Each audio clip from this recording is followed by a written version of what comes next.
جو موقف تھا جس پر وہ ڈٹے ہوئے تھے وہ یہ تھے کہ کلام یہ اللہ کی صفت ہے، یہ اس سے جدا نہیں ہو سکتی، اس لیے مخلوق نہیں ہے کلام۔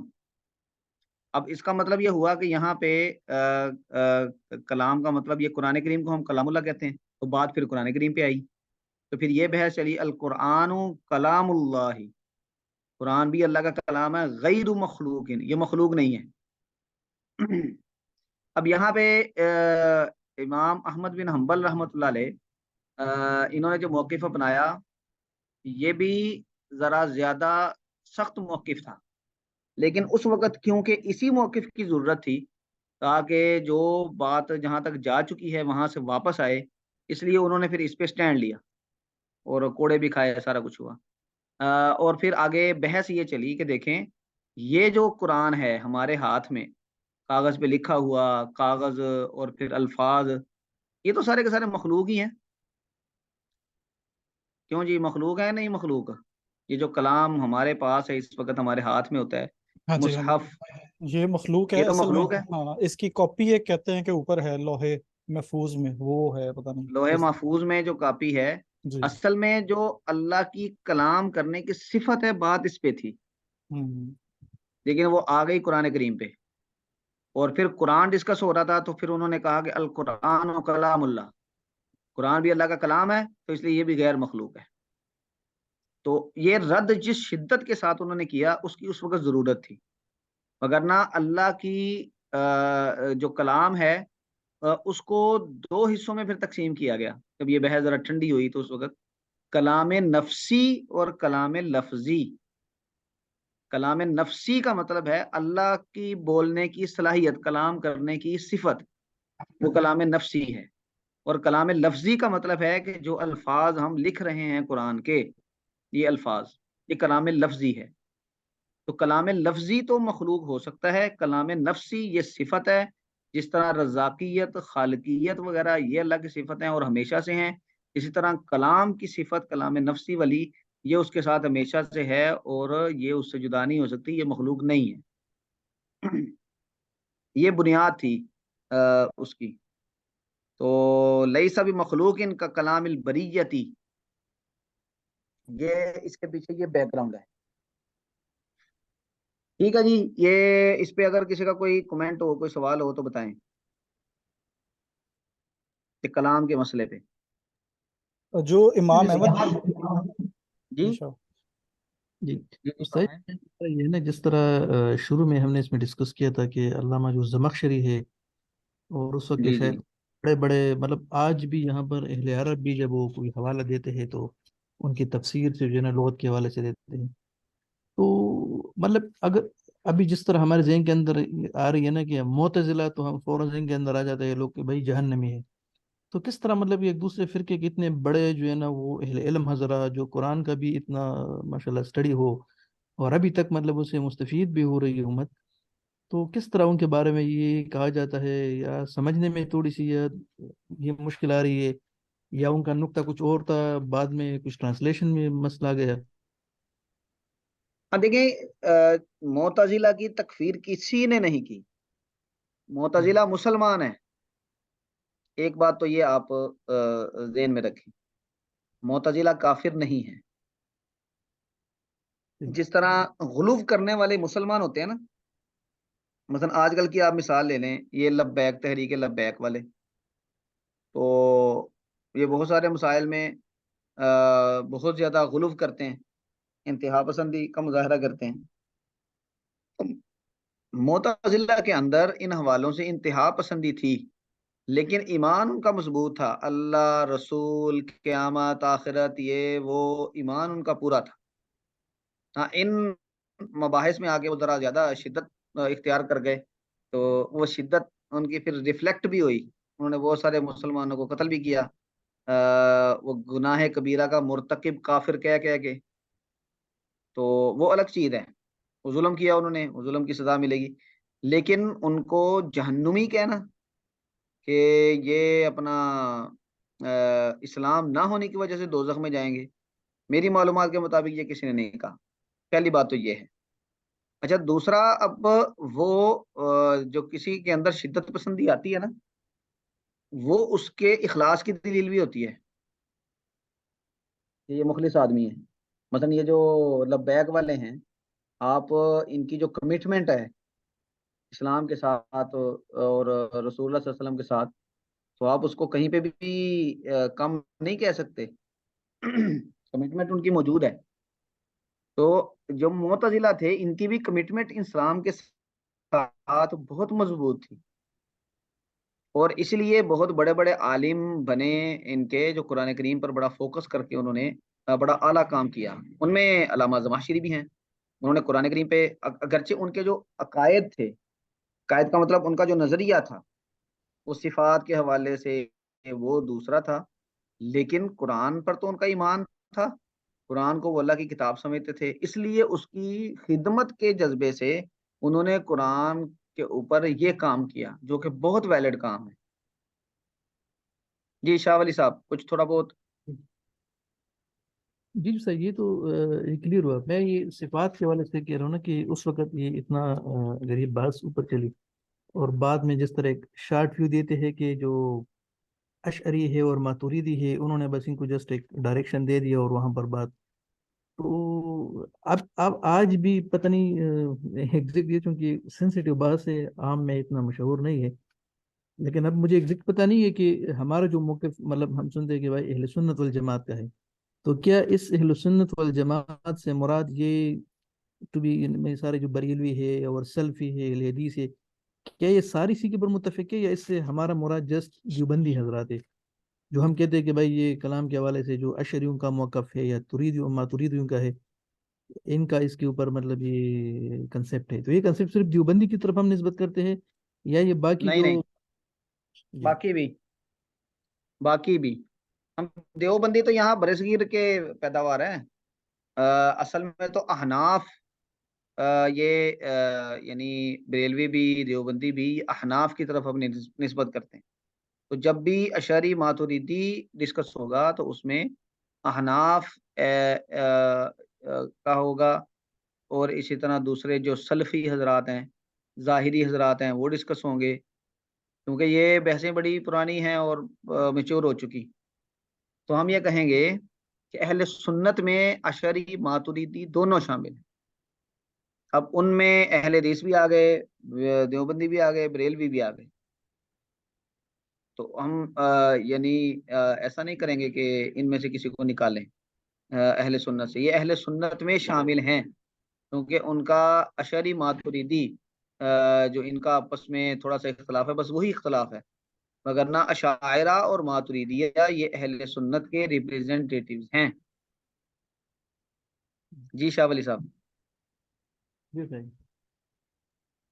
تو سر اس پہ یہ بتائیے گا کہ جو جیسے وہ میں بتا رہا تھا وہ ڈرامے میں تو یہ کہتے ہیں کہ یہ امام احمد کہہ رہے ہوتے ہیں کہ میں اللہ کی صفات جیسے اس نے بیان کی ہیں بس ویسے ہی مانتا ہوں. یہ جس کو زیادہ سٹرکچرڈ کیا، جیسے آپ نے بتایا کہ جو لائن ولا غین جب والا ہے، نائن ذات ہیں اور نا غیر ذات ہیں، یہ کس نے پھر کیا بعد میں؟ یعنی کہ جو اہل سنت کا موقف تھا اس کو ایک سٹرکچرڈ وے کے اندر پھر کہا کہ ذات اور صفات کو علیحدہ کریں اور یہ ایسے ایسے بیسکلی ہو.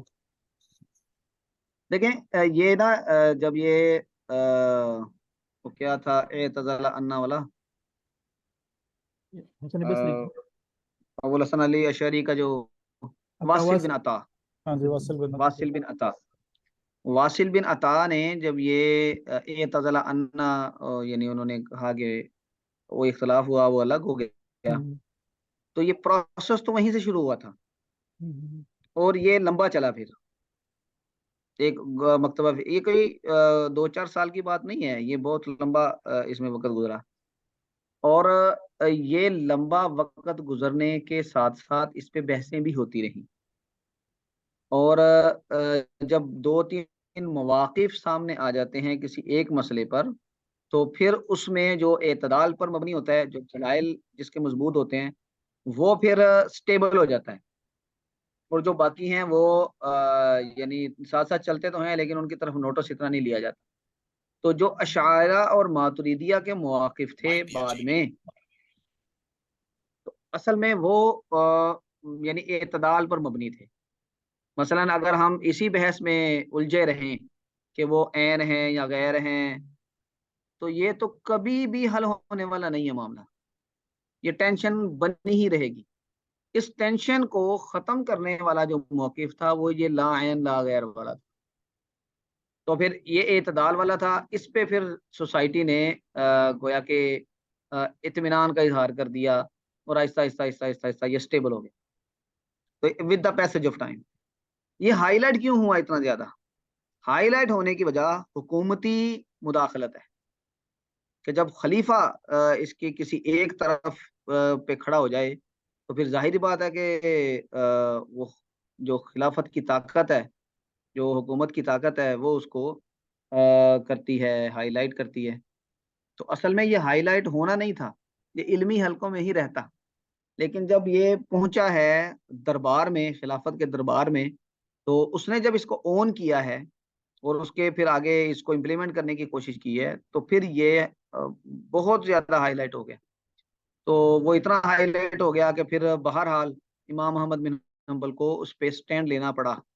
اب وہ سٹینڈ جب انہوں نے لیا، اس سے یہ جو امین تک بات پہنچی ہے، یہ امام احمد کی استقامت کی وجہ سے پہنچی ہے، وگرنہ جو شاہی خاندان ہے ان کو ان مسائل میں سوچنے کی کیا ضرورت ہے؟ ٹھیک ہے وہ عالم بھی ہے، سارا کچھ ہے، لیکن بہرحال وہ لگژریز میں رہنے والے لوگ ہیں، تو ان کی استقامت کی وجہ سے جو پبلک ٹینشن بنی ہے اس کی وجہ سے امین تک بات پہنچی، اور وہ پھر اس کو درست کرنے کی پوزیشن پہ آیا۔ تو اس کا جو بیک گراؤنڈ ہے نا وہ یہ ہے، اور اس ٹھیک کرنے کی پوزیشن پہ پھر جب ساتھ ساتھ جو حکومت جنس میں انوالو ہو، اس کے علاوہ جو پیرالل مواقف چل رہے ہوتے ہیں، پھر اس پر بھی غور و فکر کرنے کی گویا کہ ایک تحریک ملتی ہے۔ تو پھر جب اس پہ غور و فکر کیا، اس میں پھر یہ آیا کہ نہیں چلو یہ ذرا زیادہ مناسب ہے، اور سوسائٹی نے بھی اس پہ اطمینان کا اظہار کیا، تو اس کو ہم کہتے ہیں کہ اس کو قبول حاصل ہو گیا۔ جو وہ قبول حاصل ہوا خاص طور پہ اہل سنت میں، تو پھر معتزلہ کا موقف یہ نہیں ہے کہ ختم ہو گیا، وہ ابھی تک چل رہا ہے، ساتھ ساتھ چل رہا ہے، لیکن اس کی طرف توجہ کم ہو گئی، توجہ اس کی طرف زیادہ ہو گئی۔ جی ثاقب صاحب۔ جی ٹھیک ہے سر، جی اچھا جی، جی بھائی جی ایک شاہ ولی صاحب یہ فرمائیں۔ ہمارے مردان سائڈ کے ہے، پورا نام تو ابھی یاد نہیں، یہ سجاد اس طرح کا جاتے ہیں، لیکن ماشاءاللہ یہ علم الکلام میں نا کافی زیادہ آج کل یہ کراچی بھی جاتے ہیں، دورے وغیرہ کراتے، تو جی میں جی بعد ان کی سن رہا تھا دورے کے ایک شارٹ کلپ، تو وہ جب بیان کرتے تو پیچھے سے کمنٹس میں نے جو یہ سیلفی ہو گئے یا ہمارے اہل حدیث ہو گئے، یہ ان کی نا یہی جو بات ہم ڈسکس کرتے ہیں ان کی رد کرتے تھے، وہ کہتے تھے اس طرح نہیں ہے جو بیان کر رہے، اور وہ یہی موقف مطلب بیان کر رہے ہیں، ان کی کافی سارے معذرات بھی ہے یہ ماتوریدی اور اشعری کی، لیکن وہ ان کے پیچھے پہ لگے رہتے ہیں اپنے بیاناتوں میں بھی کہ بھائی جو ہے یہ نہیں ہے، اور تو میں اس لیے کہہ رہا تھا کہ شاید اہل سنت کے اندر بھی پھر یہ کچھ لوگ کچھ صفات کے اندر اختلاف ہے یا ٹوٹلی مطلب دیکھیں، یہ جو علمی لیدے ہوگی نا، یہ تو قیامت تک چلتی رہے گی۔ جب آپ ایک موقف کو لے کر اس کو بیان کریں گے، جو جو دوسرے موقف کے حامی ہیں وہ کچھ نہ کچھ تو کریں گے کہ نہیں کریں گے، پھر وہ کم از کم اپنا موقف تو واضح کریں گے ہی۔ تو ہمارے ہاں جو یہ سلفی حضرات ہیں، یہ اشعری اس کے یعنی وہ ہیں قائل، یعنی ان کا موقف جو ہے وہ اشعری موقف کے قریب ہے، اور ماتوریدی جو احناف ہیں یہ ماتوریدیہ کے زیادہ قریب ہیں۔ تو جب آپ ماتوریدیہ کا بیان کریں گے تو اشعری موقف کے حامی کچھ نہ کچھ تو کریں گے، اور یہ چلتا رہے گا، لیکن اس کو حکومتی سطح پر سرپرستی نہیں ملنی چاہیے۔ علمی میدان میں یہ کام چلتا رہے تو چلتا رہے، بسم اللہ، اور جب علمی میدان سے نکلے گا تو تبھی وہاں پر معاملہ گڑبڑ ہوگا۔ تو یہ سجاد صاحب، مفتی سجاد شاید غالباً ان کا نام ہے، کچھ چیزیں میں نے ان کی سنی ہیں۔ جی جی، وہ اصل میں نا رویے کا بھی فرق ہوتا ہے، ان کا جو طریقہ ہے وہ مناظرانہ زیادہ ہے، علمی کم ہے۔ علمی اگرچہ وہ علمی طور پہ مضبوط آدمی ہے، لیکن اس میں مناظرانہ رنگ زیادہ ہے، اور جہاں پر یہ آئے گا وہاں پر پھر دوسری طرف سے ضرور کوئی نہ کوئی جواب آئے گا. تو یہ اس سے کوئی پریشانی نہیں ہونی چاہیے، یہ ایک نیچرل پروسیس ہے. اسی سے چیزیں چھانٹی ہو کے سامنے آتی ہیں، واضح ہوتی ہیں، الیبوریٹ ہو جاتی ہیں چیزیں، دوسروں کو دونوں طرف کے دلائل پتہ چل جاتے ہیں اور لوگوں کو پتہ انالیسس کرنے کا موقع ملتا ہے. لیکن اس کو کسی سرکاری سرپرستی میں لے کر جا کے کسی ایک موقف کو امپلیمنٹ کرنے کا جب معاملہ بنتا ہے تو اس میں پھر ٹینشن کریٹ ہوتی ہے بہت زیادہ. ہاں جی.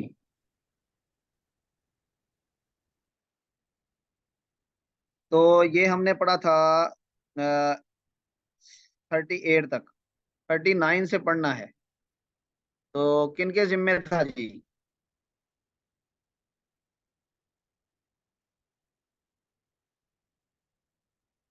یہ کس کی ذمہ داری لگائی تھی؟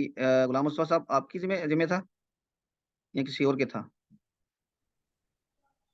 استاد جی آپ نے سب سے کہا تھا کہ پڑھ کے آئیں گے، کسی سے خاص نہیں کیا تھا. اچھا چلیں، آپ میں سے کوئی للہ فی اللہ شروع کر دے.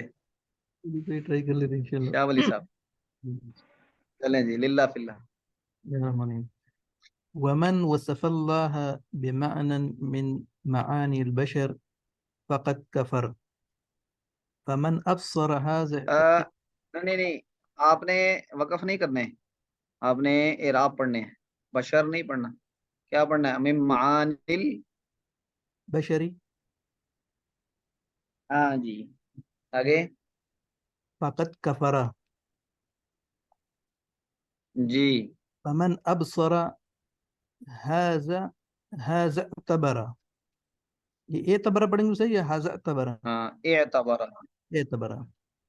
اعتبارہ ٹھیک ہے تاکہ پتہ چلے کہ کیا پڑھنا ہے. وعن مثل قول الكفار وعن مثل قول الكفار زجر جی وعلم أنه بصفاته ليس كالبشر جی والرؤية حق لأهل الجنة بغير إحاطة ولا كيفية كما تی کے تین بغیری آگے کیا ہے؟ احاطہ إحاطة تن بغير تن تن إحاطة ولا كيفية. تن کیوں؟ تن کیوں منصوب کیوں؟ غیری کیا ہے؟ غیری غیر تبھی ہم نے وہاں پڑھا کہ یہ دو اس کے لیے آتا ہے، یا تو صفت کے لیے آتے ہیں یا اللہ کی استثناء معنی میں آتے ہیں. تو ٹھیک ہے، لیکن یہ ہوتا کیا ہے؟ اپنے ماں قبل ماں بعد کے لیے کیا ہوتا مضاف. ہے ہاں مضاف ترکیب مضاف، میں؟ یہ سب مضاف آتے ہیں اسے. ہاں تو یہ مضاف ہوگا تو اگلا مضاف الیہ ہوگا. بغیر احاطة. ہاں احاطة ہاں جی بغیر احاطة. یہ مجرور پڑھیں گے احاطة دیتے. جی جی، مضاف الیہ ہونے کی وجہ سے مجرور ہوگا. صحیح. ولا كيفية. جی كما آگے. كما نطق به كتاب ربنا ہوں وجوه يومئذ ناظرة إلى ربها ناظرة ہوں وتفسيره على ما أراد الله تعالى وعلمه. جی وكل ایک منٹ بس، ٹھیک ہے اتنا ترجمہ کریں پھر آگے چلتے ہیں. ومن وصف الله بمعنى، اور جس نے یعنی متصف کیا اللہ کو، دوبارہ ذرا عبارت دوبارہ پڑھیں. ومن وصف اللہ، جس نے متصف کیا، ہاں ٹھیک ہے. جی جس نے متصف کیا اللہ کو